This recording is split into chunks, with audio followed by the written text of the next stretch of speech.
Hi friends, అందరూ ఎలా ఉన్నారు? ఇక్కడ మనం ఒక్క విషయం మాట్లాడుకోవాలి. Bigg Boss strategy super. ఎందుకంటే కంటెంట్ లవ్ ట్రాక్ ముందుకు నడపాలన్నా, ఇంకోటి ఆ డీమాన్ పవన్ రీతుని సంచాలకుగా పెట్టి ఏం చేసిద్దో అని టెస్టింగ్ అనేది బిగ్ బాస్ బాగానే చేశాడు. ఆ టెస్టింగ్లో బిగ్ బాస్ సెలెక్ట్ అయిపోయాడు, గెలిచేశాడు. ఇక్కడ రీతు అయితే దెబ్బ అయిపోయింది. దెబ్బ అవటం కాదు, తన ఇచ్చిన వాగ్దాన్ని నిలబెట్టుకుంది. ఏందబ్బా అందరు రీతుని తిడతారేంది? రీతు అట్లా చేసింది, ఇట్లా చేసింది, రీతు అన్ఫెయిర్ ఆడింది అంటారేంది? అక్కడ ఒక లాజిక్ ఉంది, అర్థం చేసుకోరే. వాగ్దానం ఇచ్చింది, అక్కడ మాట ఇచ్చింది, మాట నిలబెట్టుకోవాలి కదా. మనిషి అన్నాక మరి మాట ఇస్తే నిలబెట్టుకుంటారు కదా. మాట నిలబడ్డాడు అంటారు కదా. మరి మాట ఇచ్చింది, నిలబెట్టుకుంది. రీతు చేసిన తప్పైంది అక్కడ. డిమాండ్ పవర్కి మాట ఇచ్చింది కదా, కెప్టెన్ చేసి తీరుతానని చేసింది. మరి చూడు, ఆడపిల్లంత ధైర్యంగా మాట ఇచ్చి గెలిపించుకుంది, నిలబడిందో. మళ్ళీ ప్రేమ అబ్బా, ప్రేమ ఏమనుకుంటున్నారు మీరు? ప్రేమ డిమాండ్ పవర్ మీద ప్రేమ మరి అంత పని చేసింది. మరి అర్థం చేసుకోరే. ప్రతి ఒక్కళ్ళు రీతుని తిడతారేంటి? ఇది కరెక్ట్ కాదబ్బా. బిగ్ బాస్ టెస్టింగ్లో గెలిచింది రీతు, అందుకే సంచాలకు కూడా ఆమెనే పెట్టాడు అక్కడ. ఓకే ఫ్రెండ్స్, ఫస్ట్ టైం మన ఛానల్ చూసిన సబ్స్క్రైబ్ చేయండి, లైక్ చేయండి, షేర్ చేయండి. ఈ వీడియోలోకి వెళ్ళిపోదాం. నిన్న ఎపిసోడ్లో మనకు అన్ని రకాలు కనపడండి. షాకిని డాగిలు అంటారు, బయట అన్నీ చెప్తూనే ఉన్నారు. అవన్నీ మనం చెప్పుకుని చూపుట్టిన వాళ్ళకు కొంత వేస్ట్లే. నెక్స్ట్ అక్కడ గేమ్ గురించి ఏంటి, ఏం తప్పులు జరిగినాయి, మరి ఏం జరిగిందంటే మాట్లాడదాం. మనం ఇద్దరు గురించే మాట్లాడుకుందాం. ఆ ఇద్దరు గురించే, వాళ్ళిద్దరు ఎవరైనా పాత్రలు దొరికితే వాళ్ళ గురించి మాట్లాడుకుందాం. ఫ్రెండ్స్, ఇక్కడ బిగ్ బాస్ గేమ్ పెట్టాడు, స్ట్రాటజీగా పెట్టాడు. ఎవరిని సెలెక్ట్ చేసుకోమన్నారు? సంజనాకి ఇచ్చారు. టెనెంట్స్ వాళ్ళని సెలెక్ట్ చేయమంటే వాళ్ళు ఆలోచన చేసి ఎవరైతే బాగుండిద్ది అని సెలెక్టింగ్లో వాళ్ళు సెలెక్ట్ చేసింది ఎవరిని? మర్యాద మనిషిని, భరణి గారిని, పవన్ కళ్యాణ్ సెలెక్ట్ చేశారు. రీతు అక్కడే ఉండి తన పట్టుదలతోటి పవన్ కళ్యాణ్ వద్దు గయ్యమని అరిచేస్తాడు. సెలెక్టింగ్లోనే గెలిచింది. అక్కడ సెలెక్టింగ్లోనే తన మాట సగం సక్సెస్ చేసుకుంది. వాళ్ళు తన మాట వినేటట్టు వాళ్ళని మ్యానిపులేట్ చేసేసింది. వాళ్ళు ఒప్పుకొని సరే డిమాండ్ పవన్ అన్నారు. ఓకే, రెండో పాయింట్ వచ్చేటప్పటికి గేమ్లోకి వచ్చేసారు. సంచాలకు ఎవరు పెట్టారు? రీతునే పెట్టారు. అక్కడ సంచాలకు పెట్టడానికి కూడా బిగ్ బాస్ ప్లాన్ ఏంటి? ఇంకా కంటెంట్ మధ్య గొడవలు క్రియేట్ చేయడానికే కదా. ఆ గొడవల ద్వారా కదా వాళ్ళ కంటెంట్ వచ్చేది. దాని పర్యవసానంగా ఆమెని సంచాలకుగా తీసుకున్నారు. అసలు ఇదంతా కారణం ఏంటి అసలు? ఫస్ట్ నేను గెలిస్తే నా చాక్లెట్లన్నీ నీకే, నేను కెప్టెన్ అయితే నా చాక్లెట్లన్నీ నీకే అని డిమాండ్ పవన్ వాగ్దానం చేశాడు అబ్బా రీతుకి. మరి ఒకళ్ళొకళ్ళు ఇచ్చుకున్న మాట నిలబెట్టుకోవాలి కదా. ఆమె నిలబెట్టుకుంది మాట. ఈ మరి డిమాండ్ పవన్ నిలబెట్టుకోవాలి కదా, ఉంది కదా. మరి ఆయనకు వచ్చే కూల్ డ్రింక్స్ కానీ చాక్లెట్లు కానీ మొత్తం మరి అమ్మాయికి ఇస్తా అన్నాడు రీతుకి. మరి అంతకుముందు దొంగతనం చేసింది కదా. దొంగతనం ఎందుకు, నిజాయితీగానే తీసుకొని మాట నిలబెట్టుకున్నాడు గెలిచి. ఎట్లా గెలిచింది ముఖ్యం కదబ్బా, మాట నిలబెట్టుకున్నాను లేదు, అది ముఖ్యం కదా అక్కడ. తర్వాత ఎట్ట గెలిచింది ఏందనేది బయట ఆడియన్స్ కొట్టుకుంటారు, ఆడియన్స్ చూసుకుంటారు, యూట్యూబ్ వాళ్ళు చెప్తారు. తద్వారా తన్ని అస్సాంటి కిడిచి బయట వేస్తారు. తర్వాత సంగతి అది. ముందైతే అక్కడ మాట నిలబెట్టుకున్నారు కదా, ఒకరికి మాట. ఫస్ట్ ఏం జరిగింది? నేను నిన్ను కెప్టెన్ చేసి తీరుతాను అని ఛాలెంజ్ చేసింది రీతు. లైవ్లో జరిగింది ఇదంతా. అట్లాగే కెప్టెన్ కంటెన్షిప్లో వాళ్ళందరూ మ్యానిపులేట్ చేసి సెలెక్ట్ చేసింది డిమాండ్ పవర్ని. అంతవరకు ఒక బిట్టు. రెండు ఆటలకు వచ్చేటప్పటికి ఇంకోసారి ఏమన్నాడు? అసలు లైవ్లో చాలా జరుగుతున్నాయి. వంట చేసింది రీతు. అసలు డిమాండ్ పవన్ ఎంత ఇన్వాల్వ్ అయిపోయాడో, ఎంత లీనం అయిపోయాడో రీతు విషయంలో. తన గేమ్ని తన చేతిలో ఎంత పాడు చేసుకుంటున్నాను అనేది మనం మాట్లాడదాం. ఏదో చిన్న వంట చేసింది, అందరు తింటున్నారు, బాగుంది. ఎవరు చేశారంటే రీతు చేసింది అన్నారు. చేసిందా, పెళ్లి చేసుకోవచ్చు అయితే అని మనోడు డైలాగ్. ఎవరిది? Demand Pavan dialogue. అనగానే ప్రియాంద పెళ్లి చేసుకుంటాడంట పెద్దగా రంగానే. లేదు, పెళ్లి చేసుకోవచ్చు ఎవరైనా సరే అన్నట్టు నా ఒపీనియన్ అని మాట మార్చేసాడు. అయిపోయిందా? కాలచక్రం గేమ్ స్టార్ట్ అవుతుంటే అందరూ ఎవరి గేమ్లు వాళ్ళు ఎట్లా ఆడాలి అనే ప్లాన్లు చేస్తుంటే నాకు ఆల్ ద బెస్ట్ చెప్పు అని డిమాండ్ పవన్ అడుగుతాడు ఆమెని. ఆమె వచ్చి వాటేసుకొని మరి ఆల్ ద బెస్ట్ చెప్తుంది, కంగ్రాట్స్ చెప్తుంది. ఎవరి పక్క ఉంది, ఎవరికి సపోర్ట్ చేస్తుంది? ఉందేమో టెనెంట్స్లో, ఆమె సపోర్ట్ చేసేదేమో ఓనర్స్కి. ఇక్కడ ఫ్రెండ్షిప్ ఓనర్స్ తోటే అక్కడ ఏం జరుగుతున్నాడు, ఏం మాట్లాడుతున్నాడు మొత్తం తీసుకొచ్చి ఇక్కడ చెప్తుంది. ఫస్ట్ నుంచి అదే పని చేస్తుంది. అప్పటికి హిమ్మాని అంటూనే ఉన్నాడు, ఏదో జరుగుతుంది ఇక్కడ, ఏంది అక్కడ లీక్ అవుతుంది ఏందని. వాళ్ళు సుమన్ శెట్టిని అనుమానించారు కానీ ఈ రీతను అనుమానించలే. అక్కడ తనకు వచ్చిన ఇడ్లీ తీసుకొచ్చి ఇక్కడ పెడుతుంది డిమాండ్ పవన్కి. ఎప్పుడు చూసినా ఇక్కడే ఉంటుంది. గిన్నెలు పూర్తిగా దోమకుండా ఒకటి రెండు దోమి మళ్ళీ పద్దాక కొత్తనే ఉంది. అన్నీ చేస్తున్నా కానీ వాళ్ళకి అర్థమవుతుంది, భరణి గారికి అర్థం అయ్యింది. కానీ మామూలు ఉంటున్నాడు, ఎందుకంటే ఆడియన్స్ చూసుకుంటారు, మనం ఎందుకు మన నోరు పాడు చేసుకోవాలన్నట్టు భరణి గారు పెద్దరకంగానే ఆలోచించి ఆయన పరిధిలో ఆయన ఉండారు. తనుజాకి వీళ్ళందరికీ తెలుసు, సైలెంట్గా ఉన్నారు. ఇక్కడ మొన్న నామినేషన్ టైంలో కూడా నువ్వు లోపలికి వస్తే ఊరుకోము, నువ్వు అడగకుండా వస్తున్నావని వాళ్ళు నామినేట్ చేసింది. అందుకే డీమన్ పవన్ ఏమంటాడు లేచి, లేదు లేదు అడిగే వచ్చిందని కౌంటర్ వేసాడు. లోపలికి వెళ్ళినాకేముంది, నన్ను అన్ని మాట్లాడుతుంటే మీరు ఎవరు అడగలేదంటే ప్రియా అంది, లేదు లేదు అడిగే వస్తున్నావు, మీ వల్ల గొడవ ఏం అవ్వట్లేదు అంది. ఈయనేమంటాడు, లేదు నీ వల్ల ఈసారి నేను గట్టిగా స్టాండ్ తీసుకుంటా అంటాడు. రీతు వైపు అంటే డీమాన్ పవన్ గట్టిగా స్టాండ్ తీసుకుంటాడంటే ఏమని గొడవలు ఏమవుతున్నాయి అడుగుతాడు నిలబెట్టి. మరి ఇన్ని జరుగుతుంటే మరి డీమాన్ పవన్ గెలిపించదా? ఇంత సపోర్ట్ చేస్తున్నాడు కదా, మరి గెలిపించుకుంటే ఎట్లుంటుంది? గేమ్ స్టార్ట్ అయింది. గేమ్ స్టార్ట్ అవ్వగానే అక్కడ భరణి గారు చేసిన తప్పేంది, భరణి గారు గ్రూప్గానే ఆడారు, వాస్తవం అది. ఎందుకంటే ఇమ్మానుయేల్ని ఓనాన్న చేయాలని ఇమ్మానుయేల్ భరణి గారు ఇద్దరు కలిసి ఆడారు, అది క్లియర్ కట్ కనిపిస్తుంది. ఓకే, ఇక్కడ ఇమ్మానుయేల్ని గెలిస్తే నష్టమే ఉండదు, ఓనర్స్కే కొంచెం బలం ఎక్కువ ఉంటుంది. అక్కడ ఏం జరుగుతుంది, స్టాప్ అనేసింది. అక్కడ రీతు చాలా లాజిక్గా ఆలోచన చేసింది.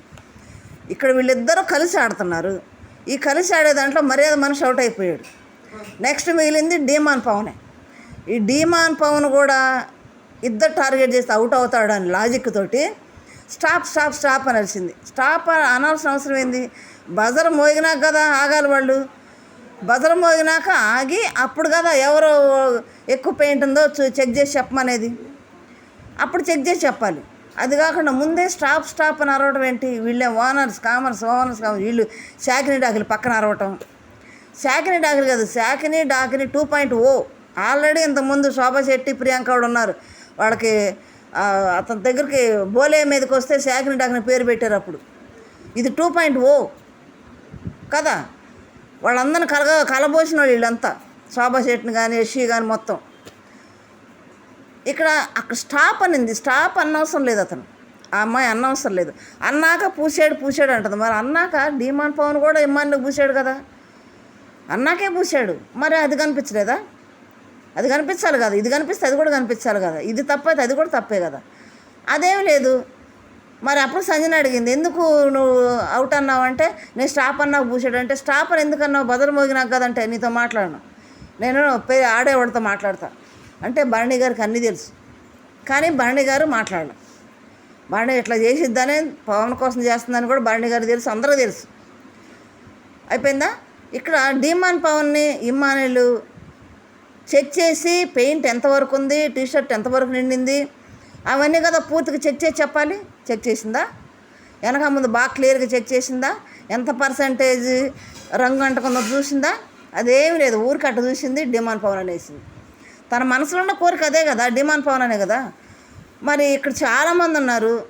దమ్ము శ్రీజ, నేను నిలదీస్తాను, రీతు దెబ్బ తగిలితే తనూజ అడగలేదు, నేను అన్యాయాన్ని ఖండిస్తాను అనే దమ్ము శ్రీజ, ప్రతి దాంట్లో నేను ఉంటాను దమ్ము శ్రీజ. మరి ఇక్కడ ఎందుకు మాట్లాడలేదు?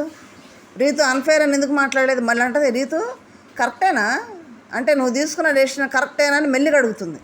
మరి గట్టిగా అడగాలి కదా, మెల్లిగా అడిగింది. తర్వాత మళ్ళీ ఏమంటుంది, అదని తీసేసి మళ్ళీ ప్రియా వచ్చేమంది, నువ్వు కరెక్ట్గా డెసిషన్ తీసుకున్నావా అంటే, తను తప్పు చేసిందని వాళ్ళకి తెలుసు. వాళ్ళకి తెలిసి ఖండించకుండా వాళ్ళ ఓనర్ కెప్టెన్ అయ్యాడు కాబట్టి ఏం క్వశ్చన్ చేయకుండారు. అదే టెనెంట్స్లో ఇమ్మానుయేల్ కనుక కెప్టెన్ అయినట్టయితే వాళ్ళిద్దరు రభస మామూలుగా ఉండదు.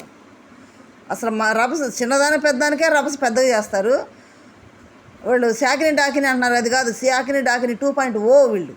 ఎందుకంటే ఆల్రెడీ ఇంతకుముందు పెట్టారు ఆ పేరు వేరే వాళ్ళకి, శోభా శెట్టి ప్రియాంకకి. అసలు ఎంత రభస చేసేవాళ్ళు అంటే, ఇది అన్ఫేర్ అని చాలా గొడవ చేసేవాళ్ళు.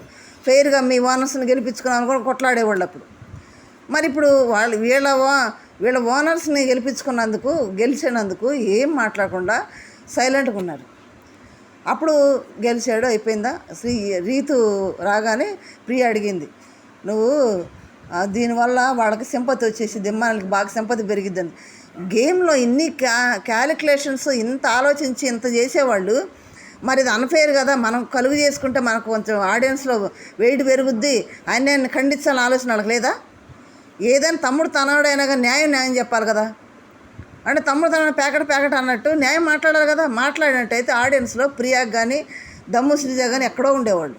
వీళ్ళు ఆ అన్యాయం అని తెలిసి కూడా సైలెంట్గా ఉంటాం. రీతు కరెక్టేనంటే రీతు తప్పు చేసిందనే కదా. మళ్ళీ దీనివల్ల ఎమ్మానేలకి సింపతి పెరిగిద్దామని వాళ్ళు రీతుని అంటాం. అప్పుడు రీతు ఆలోచిస్తుంది, నా దెబ్బ అయిపోయినరా బాబు నేను అంటుంది. అయిపోయిన బాబు తెలిసే చేసింది ఇప్పుడు అనుకుంటుంది. కానీ చాలా గెలవగానే అసలు డీమాన్ పవన్ వాటేసుకొని ఫోటో పెడతా చూడండి, ఎంత సంతోషంగా వాటేసుకొని కంగ్రాట్ చెప్తుందో డీమాన్ పవన్కి.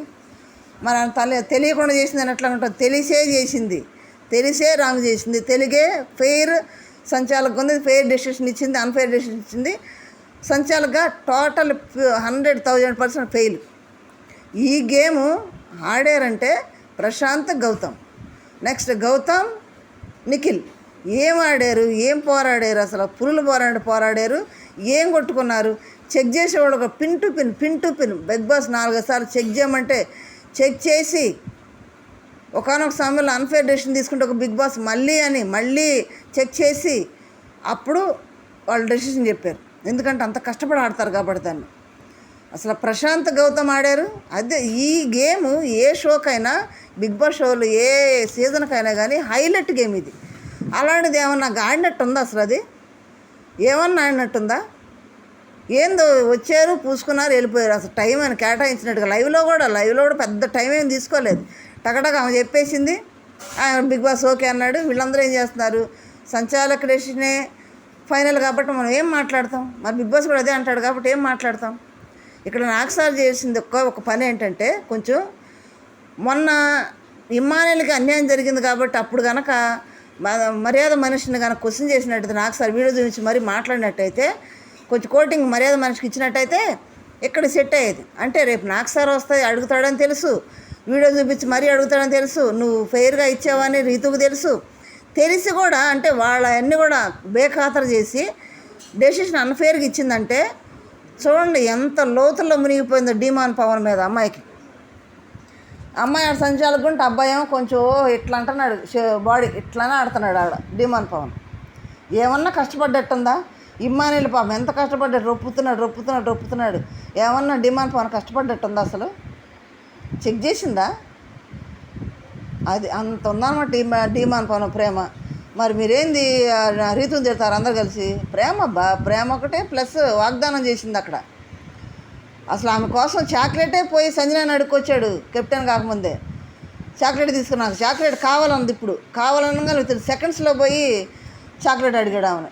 అనగా చాక్లెట్ నీకేనా అంటే కాదు అంటే ఏదో బ్లింకింగ్స్ వస్తున్నాయి ఏంటో అలా తీసుకెళ్ళి వీళ్ళందరూ వస్తున్నారని సైలెంట్గా బెడ్షీట్లో దోచాడు. కొనుక్కొని ఉంటాం రీతు.